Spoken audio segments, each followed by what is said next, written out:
안녕하세요. 저는 이제 막 30살이 된 여성이고 3달 정도 뒤면 엄마가 됩니다. 요새 제 남편과 저는 제 뱃속에 있는 우리 축복이가 누구를 닮았을지 궁금해하며 설레는 마음으로 살고 있어요.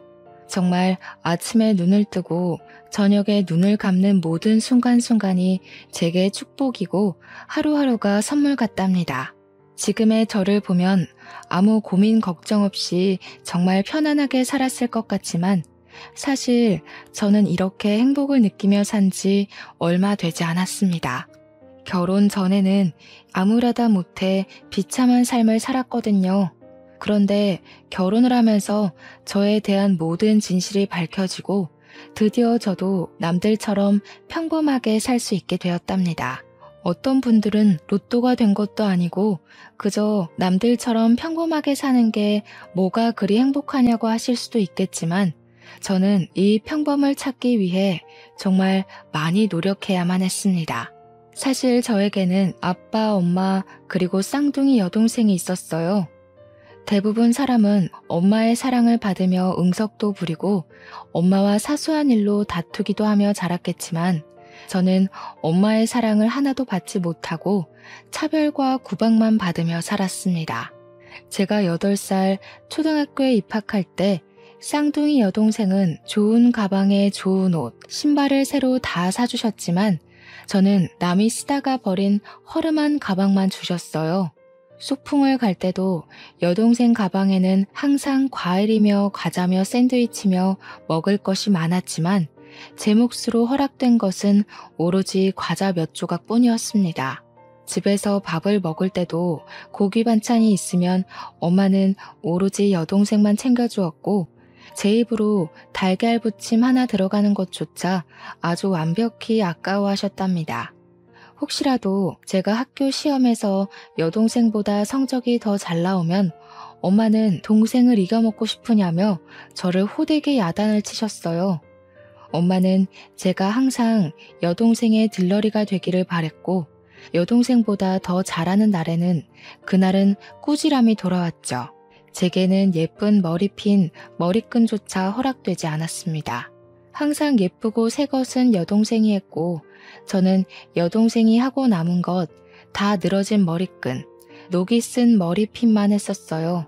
이렇게 엄마에게 구박을 받아도 그 집에서 살 수 있었던 것은 아빠의 사랑이 있기 때문이었어요. 엄마와 다르게 아빠는 항상 저를 먼저 챙겨주셨습니다. 음식도 항상 저를 먼저 챙겨주셨고 머리핀이나 머리끈도 엄마 몰래 제 것만 사오셨어요. 제가 시험 성적이 잘 나온 날에는 아빠가 제게 몰래 용돈도 듬뿍 주시곤 했답니다. 이런 아빠가 매일 집에 계셨으면 좋겠지만 회사에서 지방 출장이 많으셔서 집에 많이 계시지는 못했어요.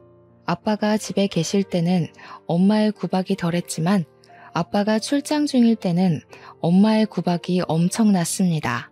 하지만 멀리서도 항상 제 걱정뿐인 아빠가 있었기에 엄마의 구박에도 밝게 잘 자랄 수 있었어요. 그러다 제가 20살이 되었고 학창 시절에 좋은 성적을 유지했던 저는 집 근처 4년제 대학교에 수석 입학을 해서 전액 장학금을 받고 들어갔습니다. 반면에 여동생은 같은 대학교에 입학하기는 했지만 장학금까지는 받지 못했어요. 아빠는 장학금까지 받고 다닌다며 좋아하셨지만 엄마는 제가 동생보다 더 잘했다는 이유로 아주 많이 못마땅해 하셨습니다.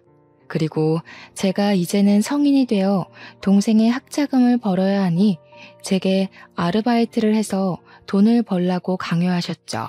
20살 이후로는 제게 용돈이나 금전적인 지원은 하나도 없었어요. 그나마 아빠가 조금씩 용돈을 쥐어주시기는 했지만 아빠가 용돈을 주셨다는 사실을 알면 엄마는 바로 그 돈을 빼앗아 갔답니다. 아빠는 그런 엄마에게 너무 차별하는 것이 아니냐며 뭐라고 하셨지만 엄마는 그래도 내가 이만큼이나 키워놨는데 이 정도도 저한테 못 받냐고 하시며 오히려 아빠를 뭐라고 하셨습니다. 저는 이런 엄마가 이해가 가지 않았어요. 아무리 제 자식 중에 더 마음이 가고 눈길이 가는 아이가 있다고는 하지만 엄마는 저를 대놓고 차별했거든요. 그런 엄마를 보면 친엄마가 아닌 계모가 아닐까 하는 생각마저 들었답니다. 차별하는 엄마를 벗어나 기숙사에 살든 자취를 하고 싶었지만 아빠는 나가서 살면 고생이라고 하시며 제가 집에서 살기를 원하셨습니다. 대학교가 먼 것도 아니고 집에서 10분 거리에 있는데 굳이 나가서 살 필요가 있냐고 하셨어요. 그러면서 어차피 시집 가면 평생 떨어져서 살 텐데 미리 떨어져서 살고 싶지는 않다고 하시더라고요. 그래서 어쩔 수 없이 집에서 살게 되었습니다.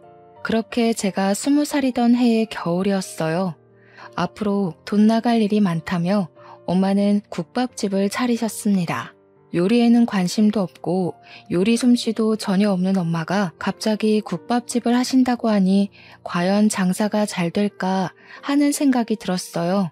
하지만 체인점이라 딱히 엄마만의 손맛이 필요한 것이 아니었고 본사에서 식재료가 다 나와서 엄마가 끓이는 국밥도 먹을만 하더라고요. 엄마는 국밥집을 차린 후로 저에게 학교 강의가 마치면 국밥집에 나와서 일하라고 했습니다.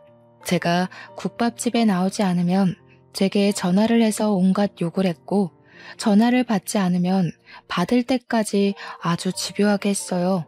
그래도 제가 안 받으면 아예 학교로 쫓아오기까지 했답니다.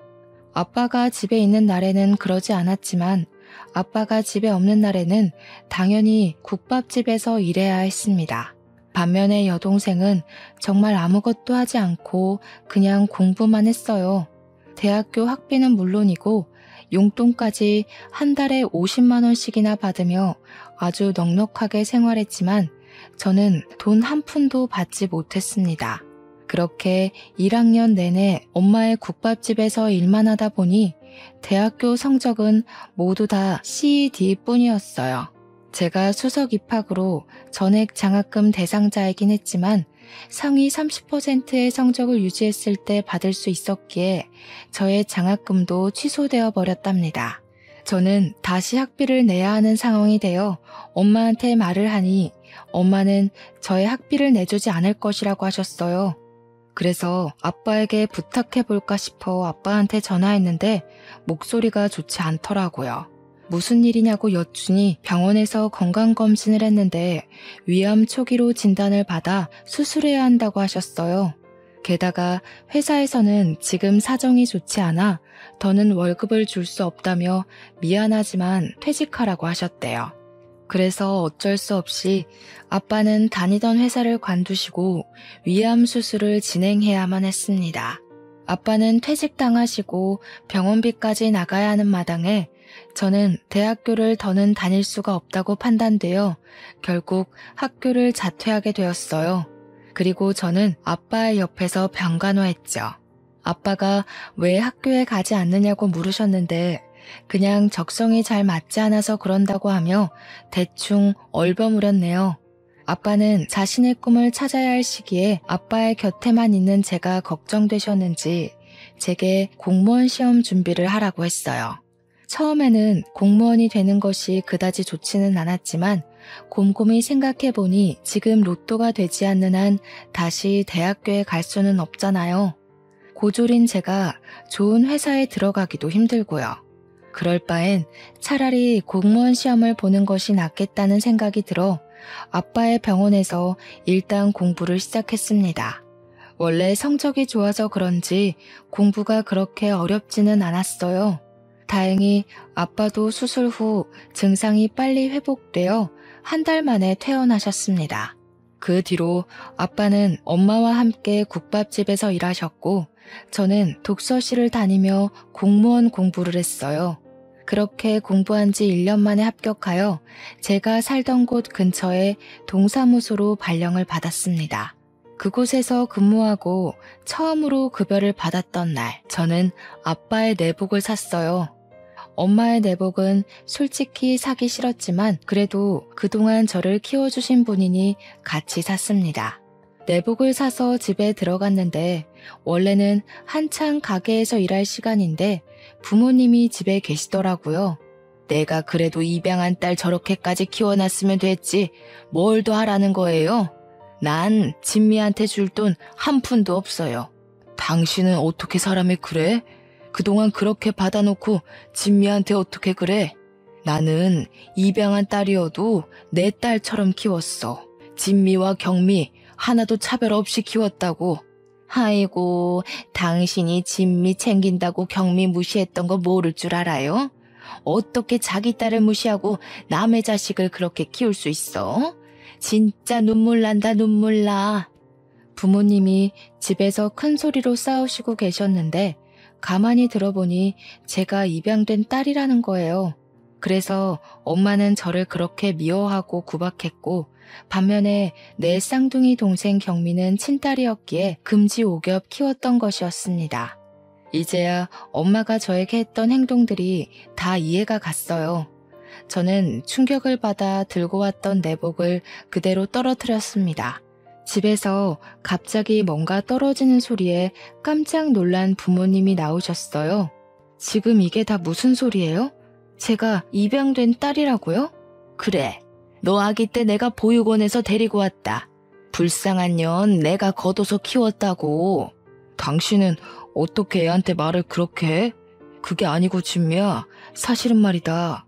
아빠는 저에게 무슨 말을 더 하시려고 했지만 보육원에서 저를 데리고 왔다는 엄마 말에 충격을 받아 아무 소리도 들리지 않았습니다.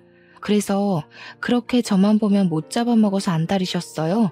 엄마는 어릴 때부터 좋은 것은 다 경미한테, 안 좋은 것은 다 제게 주셨죠. 제가 다 친딸이 아니라서 보육원 출신이라 그런 거예요? 고아 될 뻔한 년 이 정도 키웠으면 됐지 뭘 더 바래? 솔직히 네가 지금 이렇게 공무원 된 것도 다 내 탓 아니야? 내가 너한테 밥도 주고 옷도 주고 했으니까 이렇게 된 거 아니냐고. 경미가 먹다 남긴 밥이요? 그리고 남들이 입다가 버린 해진 옷이요? 지금 겨우 그거 챙겨주고 생색내시는 거예요. 어머, 얘 봐라. 너한테는 그 밥도 아까웠어. 네 분수를 알아야지. 넌 처먹을 자격도 없었어. 막말로 내가 너를 보육원에 보내지 않은 게 어디냐? 어?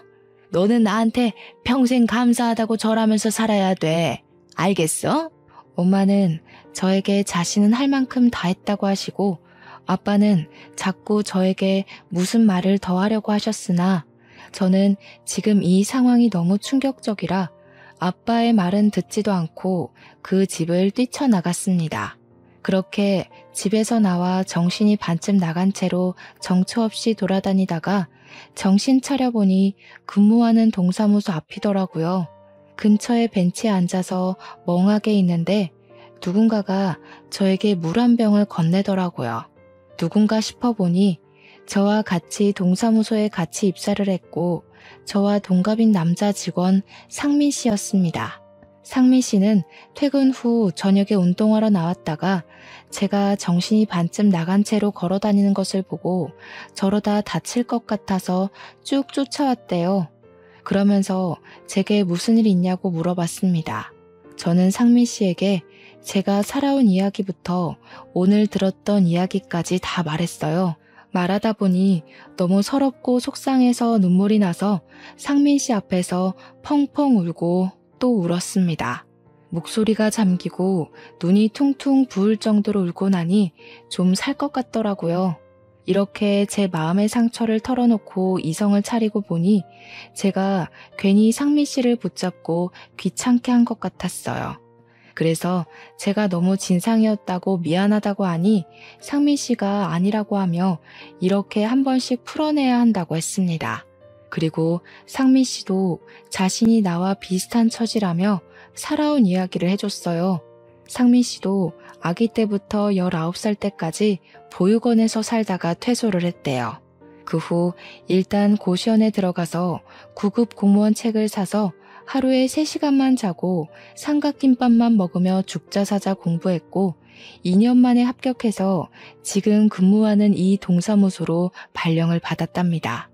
그런데 상민 씨는 본인 명의 아파트가 있었거든요. 그래서 동기들끼리 우리 중에 제일 부자라고 하며 다들 부러워했단 말이에요. 그럼 지금 사는 본인 명의 아파트는 무슨 아파트냐고 물으니 상민 씨는 씩 웃으며 사실 공무원 시험 보고 나서 큰맘 먹고 복권을 5만 원어치 샀다고 합니다. 그런데 그중 하나가 1등으로 당첨돼서 20억 당첨금으로 아파트를 마련했다고 했습니다. 그러면서 상민 씨는 이제 집도 있고 직업도 있고 돈도 있는데 가족만 없다며 이 가족 없는 게 참 외롭다고 했어요. 그러면서 우리 둘 다 참 어렵고 힘들게 컸지만 잘 자란 것 같다면서 이렇게 동기가 된 것도 인연인데 앞으로 친해져 보자고 했습니다. 그날 후로 저와 상민 씨는 급속도로 친해졌어요. 일하다가 힘들거나 선배한테 혼났을 때 서로에게 위로가 되어주기도 했답니다. 지금 생각해보면 그때 일하면서 정말 힘들었는데 상민 씨가 옆에 있어서 잘 버텼던 것 같아요. 우리는 퇴근 후에도 종종 연락하고 너무 스트레스를 받는 날이면 동네 편의점에서 간단히 맥주 한 캔을 하며 하루의 피로를 날렸습니다. 그렇게 자주 만나고 연락을 하다 보니 어느새 우리는 연인 사이가 되었어요. 우리는 사귀면서 평일에는 일하고 한 달에 한 번씩은 보육원에서 봉사활동도 했습니다. 봉사활동을 같이 다녀보니 상민 씨는 아이들과도 정말 잘 놀아주고 보면 볼수록 알면 알수록 멋진 사람이었어요. 상민 씨도 제가 싫지는 않았는지 그 뒤로 6년을 만났습니다. 우리는 사귈 때 한 번도 싸우지 않았고 남들이 흔히 말하는 권태기도 없었답니다. 하루는 평소처럼 데이트하다가 결혼에 관한 이야기가 나왔어요. 저도 상민 씨도 서로를 결혼 상대로 원했고 살아온 배경도 비슷하고 화목한 가정을 갖는 것을 누구보다 간절히 원했기에 27살의 어린 나이지만 평생 함께하기로 약속했습니다. 상민 씨는 부모님이나 가족이 없기에 상민 씨가 우리 집으로 와서 부모님께 정식으로 인사를 드리기로 했어요. 제가 집에 결혼하고 싶은 남자를 데리고 온다고 하자 아빠는 제가 결혼할 사람을 데리고 온다니 엄청나게 좋아하셨지만 엄마와 경미는 못마땅한 표정을 지으셨어요. 그리고 엄마는 저에게 결혼할 남자를 데리고 온다고 진수성찬이나 음식 같은 것은 바라지도 말라고 하셨습니다. 상민 씨가 처음으로 우리 집에 방문한 날이었어요. 상민 씨는 잘 보이려고 정장을 입고 과일 바구니를 들고 왔는데 엄마는 음식은커녕 다과조차도 준비하지 않으시고 상민 씨를 그저 위아래로 훑어보셨습니다. 엄마의 그런 모습을 보는데 정말 어찌나 얼굴이 화끈거리고 민망하던지요. 그래도 아빠가 아주 반갑게 맞이해 주셨네요. 그래, 너도 공무원이라고? 부모님은 뭐 하시고? 사실 저도 보육원에서 자라서 부모님은 계시지 않습니다. 그래? 아주 끼리끼리 잘 만났네. 그래도 둘 다 보육원에서 낳았는데 공무원까지 된 거 보면 성공했네. 그런데 고아라서 결혼하면 사위덕 보고 싶었는데 비싼 혼수 같은 거는 꿈도 못 꾸겠다. 그래도 공무원이면 적지 않은 돈은 벌지? 다달이 용돈이나 좀 줘. 당신은 어떻게 애들한테 말을 그렇게 해? 이 사람 말 듣지 말고 그저 둘이서 잘 살기만 하면 된다. 알겠지? 내가 그동안 얘를 열심히 키워서 이렇게 성공시켜놨는데 나도 그 정도는 받아먹고 살아야지. 내가 꽁으로 쟤 키웠어? 그만 좀 해. 미안하다 얘들아. 참, 그럼 결혼하면 집은 어떻게 할 거니? 어쩌긴 뭘 어째. 당연히 우리 집에 들어와서 살든가 해야지. 보육원 출신인데 뭐 집이라도 있겠어? 사실 상민 씨 아파트가 있어요. 거기에 들어가서 살 거예요. 아파트가 있어? 몇 평인데? 어디에? 아니, 보육원에서 자랐으면 친척도 없을 텐데 요새 같은 시대에 어떻게 집이 생겼대? 그냥 어쩌다가요. 집은 28평이고 우리 집 근처예요. 엄마는 저와 상민 씨가 돈으로만 보이는지 용돈을 다달이 무조건 달라고 하시고 상민 씨가 아파트가 있다고 하니 아주 좋아하는 것이 눈에 보였습니다. 저는 그런 엄마의 모습을 보니 상민 씨한테 정말 미안하고 민망했어요. 그날 집에서 나왔는데 상민 씨의 표정이 굳어서 한동안 아무 말 없이 그저 걷기만 하길래 저는 상민 씨가 헤어지자고 말할 것으로 생각했답니다. 그래서 제가 먼저 하고 싶은 말 있으면 뭐든 하라고 했어요. 상민 씨는 벤치에 앉았고 저도 그 옆에 앉았습니다.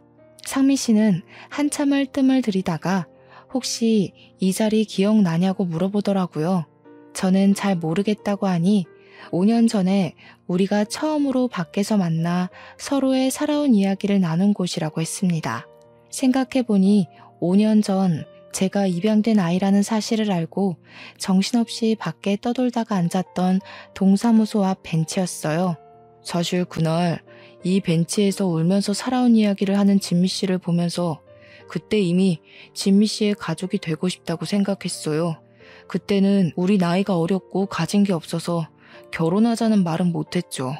그런데 방금 진미 씨 엄마를 만나니 저런 엄마 밑에서 진미 씨가 어떻게 이렇게 밝고 건강하게 잘 컸을 수 있을까 하는 생각도 들고 한편으로는 그동안 얼마나 힘들었을까 하는 생각에 안쓰러워서 눈물 나서 혼났네요. 그래서 이제는 정말 빨리 진미 씨한테 행복한 가정, 좋은 가족을 만들어주고 싶어요. 우리 빨리 결혼해요. 상민 씨는 엄마의 모습이 실망스러웠을 텐데 그 와중에도 먼저 결혼하자고 손을 내밀어 주었습니다. 저는 상민 씨의 그런 마음에 감동하고 바로 상민 씨와 결혼식을 준비했어요. 신혼집은 그냥 상민 씨의 집에서 하기로 하고 어지간한 가구나 가전제품은 다 있으니 침대만 새로 드리기로 했습니다. 그리고 웨딩드레스도 고르러 갔어요. 다행히 저와 상민 씨의 마음에 드는 것이 있었고 저는 웨딩드레스를 입은 사진을 찍어 아빠한테 보냈어요. 아빠는 저의 사진을 보자마자 우리 딸이 세상에서 제일 예쁘다고 답장을 보내주셨답니다. 그리고 상민 씨와 밥을 먹는데 아빠 번호로 전화가 왔어요. 아빠가 교통사고가 나서 현장에서 사망하셨다는 게 아니겠어요? 저는 바로 병원으로 달려갔습니다. 상황을 들어보니 3톤 트럭이 아빠의 차를 들이받아 사고가 났는데 아빠의 차는 형태를 알아볼 수 없을 정도로 찌그러졌대요. 저는 바로 엄마와 경미한테 전화를 했습니다. 그런데 아무도 전화를 받지 않더군요. 저는 생각지도 못했던 아빠의 장례식이라 충격을 받아 손만 덜덜 떨고 있었어요. 그런 저를 상민 씨는 꼭 안아주고 제 옆을 지켜주며 차분하게 장례 준비를 도와주었답니다. 빈소가 다 차려지니 그제야 엄마와 경미가 왔어요. 제가 너무 짜증이 나서 도대체 어디에 있었길래 아빠가 저렇게 될 동안 연락도 없었냐고 하니 둘이서 랍스터를 먹으러 갔었대요. 그러면서 엄마는 이렇게 갑자기 사고가 날 줄 알았냐고 하며 오히려 제게 화를 내는데 정말 어이가 없었습니다. 아무리 그래도 한평생을 같이 산 부부인데 어떻게 사람이 저럴 수 있나 싶더라고요. 경미도 슬퍼하기는커녕 아무 생각이 없었습니다.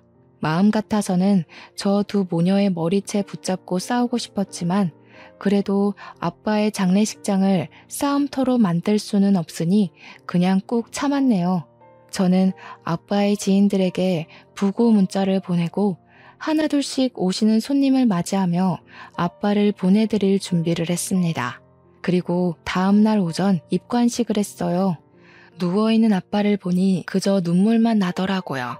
제가 이 집에서 살 수 있는 유일한 희망이었는데 그런 아빠가 하루아침에 어이없는 사고로 돌아가시니 이제 어떻게 이 세상을 살아가나 싶었습니다.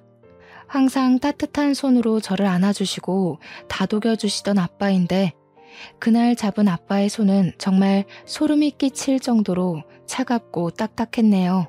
누워 계신 아빠가 지금이라도 당장 일어나서 제게 우리 딸 왔냐고 하며 웃어주실 것 같은데 애석하게도 아빠의 감긴 눈은 절대 떠지지 않았습니다. 저는 누워 계시는 아빠를 보며 목 놓아 울다가 정신을 잃었어요. 정신을 차리고 보니 저는 병원 입원실에 누워 있었고 창문을 통해 보니 이미 깜깜한 밤이 되어버렸습니다. 정신이 들었냐는 간호사의 말에 저는 아빠 곁을 지켜야 한다고 다시 장례식장으로 내려갔어요. 장례식장에 가니 아빠의 마지막을 함께하러 오신 조문객들이 정말 많았고, 그 사이에서 상민 씨는 상주 노릇을 하며 조문객들에게 인사를 하고 있었습니다. 상민 씨가 저를 보자 괜찮냐고 하며 무리하지 말고 방에 가서 좀 더 쉬다 오라고 했어요. 저는 괜찮다고 상민 씨 옆에 있겠다고 하며 상주 자리에 있는데 상민 씨가 이상한 소리를 하더라고요. 입관식 후 아빠의 친척들이 오셨는데 그 중에 남자 어른 한 분이 저랑 너무 똑같이 생기셨다는 거예요. 그런데 그분이 저의 이름을 정확히 알고 계시고 저를 찾았다는 게 아니겠어요. 그래서 상민 씨는 지금 울다가 기절해서 병실에 누워있다고 한 후 그분의 연락처를 일단 받아놨다고 했습니다. 그러면서 상민 씨는 제게 정말 보육원에서 입양된 것이 맞냐고 물어봤어요. 곰곰이 생각해보니까 엄마는 저를 보육원에서 데리고 왔다고 했지만 아빠는 저에게 한 번도 그런 말을 딱히 한 적은 없었습니다. 그리고 제가 입양 사실을 안 날 분명히 아빠가 저한테 무슨 말을 더 하려고 했었어요. 저는 뭔가 직감적으로 저와 닮았다는 남자 친척이 저에 대해 무언가를 알 것으로 생각했습니다. 그래서 일단 상민 씨에게 그분의 번호를 받아놨다가 장례식이 다 마친 후 연락해 보기로 했어요. 다음날 아빠의 화장 후 납골당에 모시고 저는 상민 씨의 집으로 갔습니다. 엄마와 경미 두 모녀만 있는 집에 들어가기 싫었거든요. 저는 상민 씨의 집에 들어가자마자 상민 씨가 받았던 남자 친척의 번호로 전화를 했어요. 먼저 제 이름을 이야기하니 그분이 깜짝 놀라며 지금 당장 만나자고 하더군요. 사실 장례식이 끝난 직후라 정말 피곤하고 힘들었지만 그래도 이분은 누구이고 저를 어떻게 아는지 하루라도 빨리 알고 싶었어요. 저는 그분과 집 근처의 한적한 카페에서 1시간 뒤에 만나기로 약속했고 저와 상민 씨는 함께 시간 맞춰 나갔습니다. 저희가 카페에 들어와 자리를 잡고 앉으니 어떤 중년의 남성분이 들어오셨어요. 그분은 두리번거리다가 저희 테이블로 와서 혹시 전화했던 진미 씨가 맞냐고 물어보셨고 제가 맞다고 했더니 저희 앞에 앉으셨습니다. 자리에 앉아 가만히 보니 이분의 얼굴과 제 얼굴이 정말 놀랍도록 똑같더라고요. 이분은 저를 가만히 보더니 정말 예쁘게 잘 컸다고 하셨습니다. 그래서 제가 누구시길래 제 이름을 아는지 여쭸어요. 그분은 제 아빠의 남동생이셨고 저희 엄마가 운영하고 있던 국밥집 체인점의 사장님이라고 하셨습니다. 그리고 아주 무거운 목소리로 30년 전 이야기를 시작하셨습니다. 이분은 지금은 혼자 사시지만 30년 정도 전에 결혼했고 아내분이 임신도 하셨어요. 하지만 아내분이 아이를 낳다가 돌아가시고 아이만 무사히 출산하게 되었는데 그 아이가 바로 저라는 것입니다. 즉, 제 앞에 계시는 이분이 바로 저의 친아빠이셨습니다. 친아빠는 당시 저를 낳았다는 기쁨보다는 친엄마가 돌아가셨다는 슬픔이 너무 커서 갓난 아기인 저를 돌보지도 않고 술만 드시면서 살았대요. 그런 모습을 보신 저의 할아버지와 할머니는 이러다가 어린 제가 잘못될 것 같아 당시에 아이가 없던 저를 키워주신 양아빠의 자녀로 만들었던 것이었습니다. 저는 친아빠의 이야기를 듣고 너무 어안이 벙벙해서 한동안 말을 하지 못했어요. 진작에 나타나지 않았던 친아빠가 원망스럽기도 하고 또 이제라도 만났으니 반갑기도 하고 정말 5만 가지 감정이 다 휘몰아쳤습니다. 한참을 말을 잇지 못하다가 겨우 제 감정을 추스르고 친아빠에게 그동안 제가 얼마나 힘들게 살았는데 왜 그동안 나타나지 않았느냐고 물었어요. 친아빠는 1년 정도 술에 취해 살다가 정신을 차리고 나서 다시 저를 데리고 오려고 했었답니다. 그런데 양엄마가 남자 혼자 어떻게 딸아이를 키우려고 하냐며 이왕 이렇게 된 거 저와 경미 둘이서 한 자매가 되어 서로 의지하며 사는 게 보기 좋을 것 같으니 그냥 자신이 키우겠다고 했대요. 그러면서 저에 대한 양육비만 달라고 하길래 친아빠는 다달이 돈과 제가 사용할 학용품과 옷, 생활용품을 보냈다고 했습니다.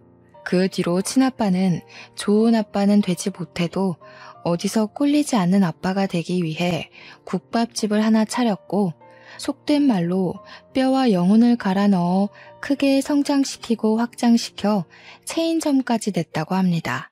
그리고 제가 20살이 되던 해 양엄마가 저의 대학교 학비를 내야 한다며 돈을 더 많이 달라고 요구해서 차라리 이럴 바엔 일자리를 줘야겠다는 생각에 국밥집까지 열어주었대요. 저는 친아빠의 말에 너무 황당했습니다. 저는 학교 다닐 때 새 가방, 새 옷은 구경도 못했고 항상 헝가방과 남이 입다 버린 옷만 입고 지냈거든요. 게다가 제가 용돈을 달라 그러면 양엄마는 제게 줄 돈 따위 없다며 구박만 했습니다. 저 학교 다닐 때 새 가방, 새 옷 한 번도 입지 못했어요. 대학교 학비요? 저 대학교 장학금 받고 입학했어요. 그런데 엄마가 하도 저한테 국밥집에서 일하라고 시키는 바람에 결국엔 성적을 유지하지 못해서 장학금도 취소되고 그 뒤로 제 학비는 제가 직접 마련하라는데 무슨 수로 마련하겠어요. 게다가 저를 키워주신 양아빠는 그때 회사에 잘려서 그냥 대학교 포기하고 공무원 시험 봤어요. 저는 한 번도 아빠의 돈과 선물을 받은 적 없었어요. 그랬다고? 형수는 매번 받아서 다 너한테 줬다고 했었는데 그래서 형수가 형한테는 따로 말하지 않아도 된다고 했었구나. 사실 형수가 매번 돈을 받으면서 형한테는 따로 이야기하지 말라고 신신당부를 했었어. 형이 동생한테 돈 받는 것에 대해 자존심 상해한다고 말이야. 자존심이 상했던 게 아니라 형수가 모든 것을 다 가로채려고 그랬던 거였어. 가만두지 못하겠다. 형수한테 다 따져야겠어. 친아빠는 분노에 차서 바로 양엄마에게 따지러 집으로 갔습니다. 그런데 집에 웬 남자들이 있었고 양엄마는 그 남자들에게 돈 봉투를 주고 있더라고요.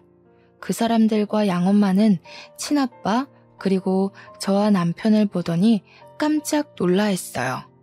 후다닥 그 남자들은 나가고 친아빠는 양엄마에게 왜 진미 몫으로 준 돈과 학용품들을 제대로 전달해주지 않았냐고 따졌습니다. 솔직히 나 우리 경미랑 같이 키우느라 얼마나 힘들었는지 알아요? 나는 정말 진미 얘 열심히 키웠어요.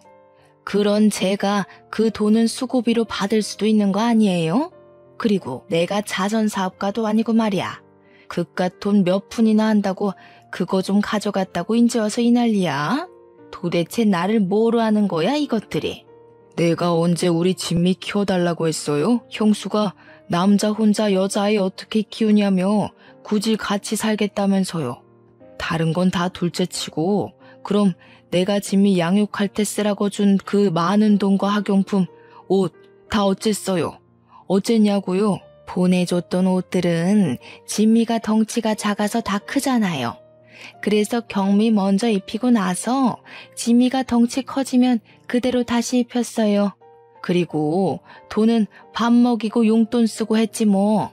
용돈? 진미가 용돈 한 번도 받아본 적이 없다는데 무슨 소리예요? 진미한테 밥이나 제대로 먹였어요? 밥을 얼마나 안 먹였으면 애가 이렇게 작아. 다 당신 통장으로 들어간 거지? 진미를 위해서는 쓰지도 않았던 거야. 그치?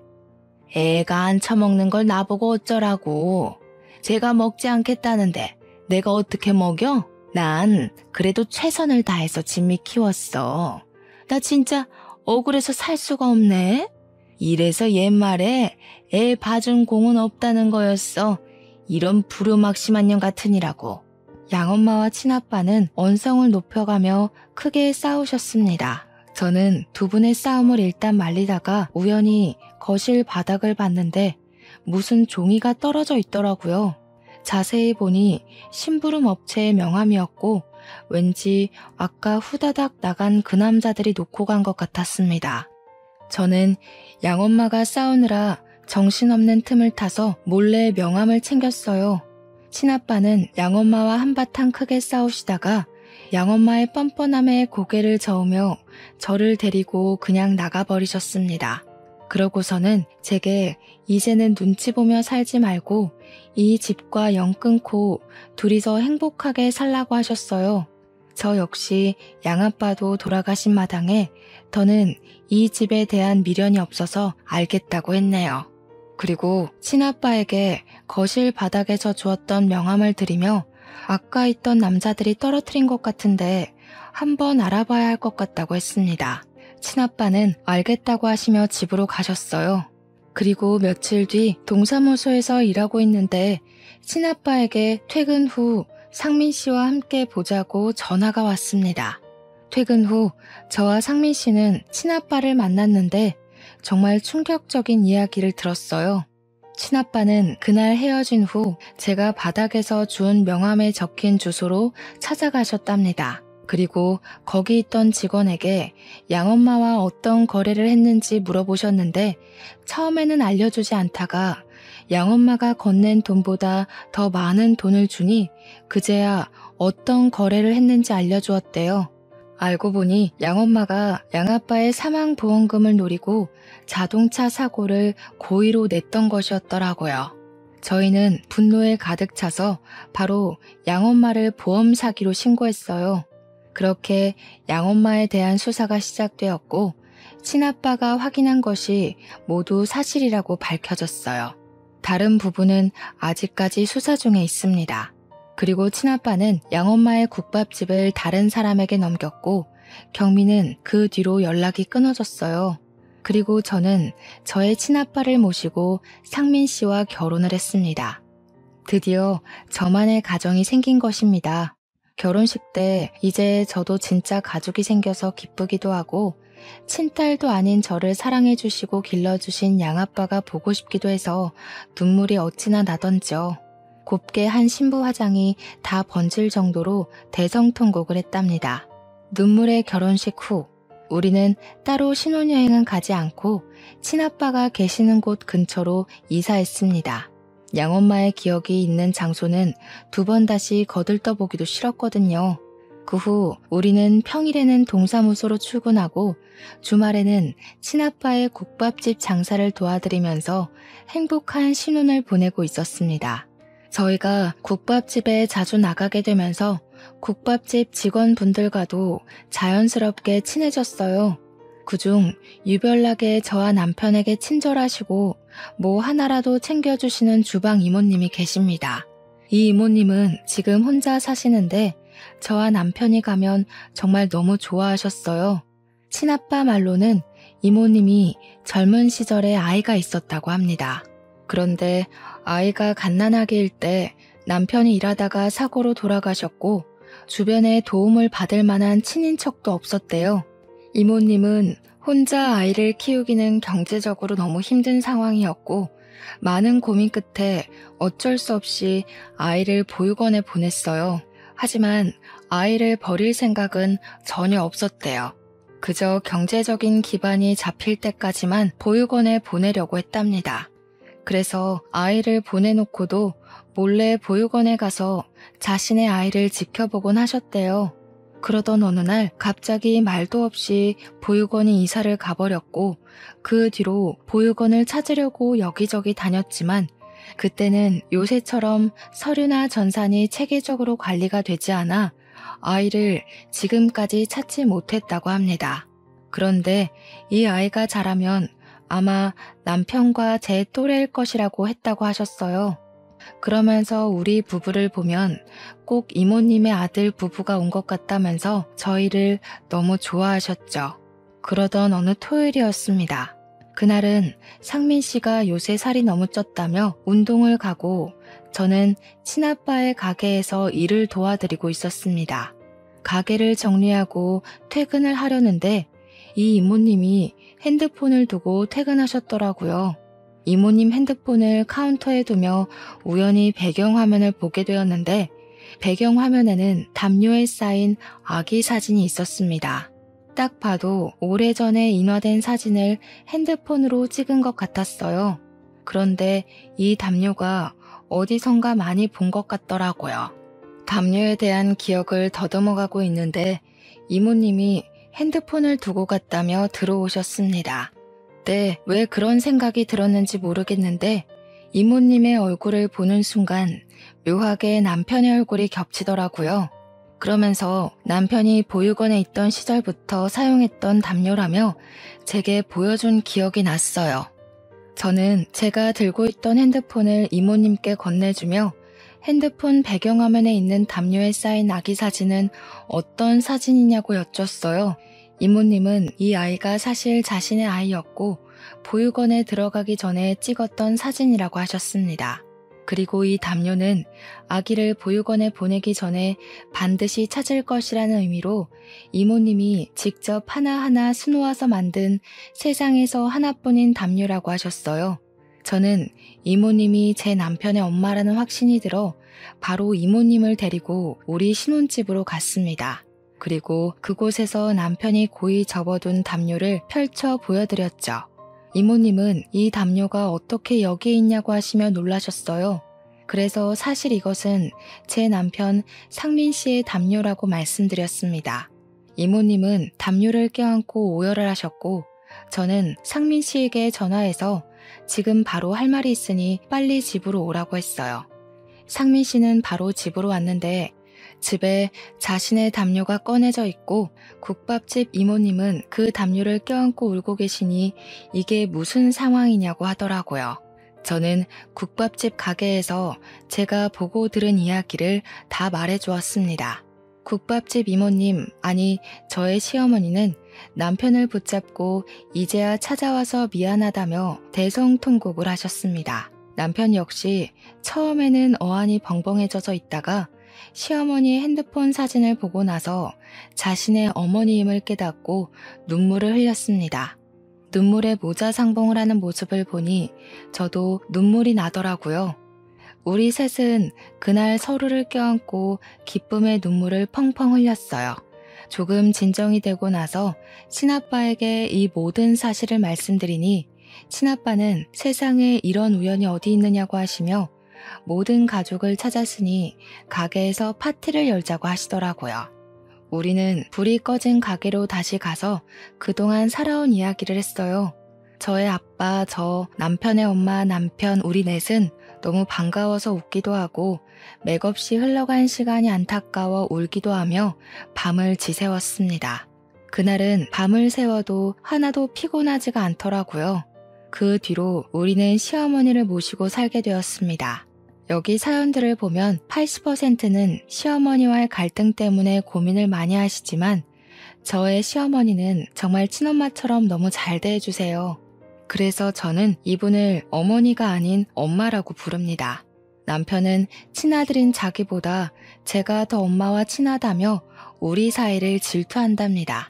그리고 지금은 어린 시절에는 한 번도 받아보지 못한 엄마의 사랑을 듬뿍 받으며 마음 편히 살아서인지 드디어 기다리고 기다리던 아기가 생겼어요. 사연을 시작하기 전에 말씀드린 것처럼 지금 임신 7개월 차이고 딸이랍니다. 정말 요새는 우리 딸이 저를 닮았을지 아니면 남편을 닮았을지 너무 궁금하고 딸아이 얼굴을 볼 생각에 하루하루가 설렙니다. 딸이 아빠를 닮으면 잘 산다던데 꼭 우리 남편을 닮았으면 좋겠어요. 흔히 하는 말로 인생에 누구나 3번의 기회가 찾아온다고들 합니다. 지금 생각해보면 저의 첫 번째 기회는 상민 씨를 만난 것이고 두 번째는 상민 씨를 통해 내 친아빠를 만난 것이며 세 번째 기회는 엄마 같은 제 시어머니를 만난 것 같아요. 제가 어릴 때는 가족의 사랑을 그리워하며 우울하게 자랐지만 이제는 화목한 가정에서 좋은 가족들과 함께 사니 이게 진짜 행복이 아닐까 싶네요. 저의 진짜 가족인 친아빠, 친엄마처럼 저를 사랑해주시는 시어머니, 죽을 때까지 제 편이 되어줄 것이라고 말하는 남편, 그리고 제 뱃속에 있는 선물 같은 축복이와 함께 있으니 정말 요새는 세상을 다 가진 기분이랍니다. 그리고 3개월 뒤에 태어날 제 딸 축복이에게는 제가 어릴 때 받지 못했던 사랑을 듬뿍 주며 멋진 여성으로 키워서 세상 사람들에게도 사랑받을 수 있는 아이로 키우고 싶습니다. 저의 사연은 여기까지입니다. 청취자 여러분도 다들 행복한 일만 가득하시길 진심으로 기원합니다. 감사합니다.